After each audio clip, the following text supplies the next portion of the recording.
+1 மாணவர்கள் தேர்வு எழுதிற்கு முடித்திருக்கக்கூடிய சூழ்நிலையில் விடைத்தாள்கள் திருத்தக்கூடிய பணிகள் நடைபெற்று வருகின்றன. இந்த சூழ்நிலையில் கணினி தேர்வில் கேள்வி தவறாக கேட்கப்பட்டிருந்திருப்பதாக சொல்லப்பட்டிருந்ததில் அதை அட்டன் செய்திருந்தால் மதிப்பெண் என்று தற்போது தகவல்கள் வந்து கொண்டிருக்கின்றன. கூடுதல் விவரங்களை தருவதற்காக தலைமை செய்தியாளர் சிவா இணைப்பில். சிவா, இது தொடர்பான உங்களது விவரம்.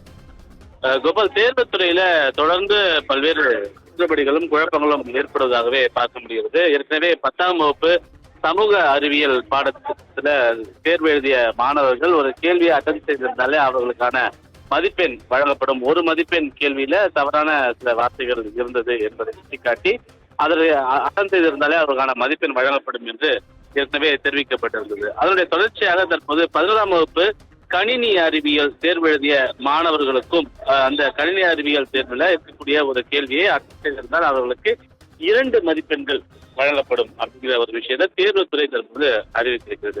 24வது கேள்வி 11ஆம் வகுப்பு அந்த கணினி அறிவியல் தேர்வுல 24வது கேள்வியாக வந்த ஒரு கேள்வியை அட்டன் செய்திருந்தாலே அவர்களுக்கான மதிப்பெண்கள் வழங்கப்படும் என்றும், கேள்வி தவறாக கேட்கப்பட்டதால் எந்த பதிலை எழுதியிருந்தாலும் அவர்களுக்கு மதிப்பெண் வழங்க வேண்டும் என்று தேர்வுத்துறை தற்போது அறிவித்திருக்கிறது. இந்த மதிப்பெண்கள் மதிப்பிடக்கூடிய பணிகள் என்பது 30ஆம் தேதி வரை நடைபெறும் என்று ஏற்கனவே பள்ளிக்கல்வித்துறை தெரிவித்திருந்தது. தேர்வுத்துறை அதற்கான பணிகள் அனைத்தும் 30ஆம் தேதிக்குள் முடிக்க வேண்டும் என்று தெரிவிக்கப்பட்டிருந்தது.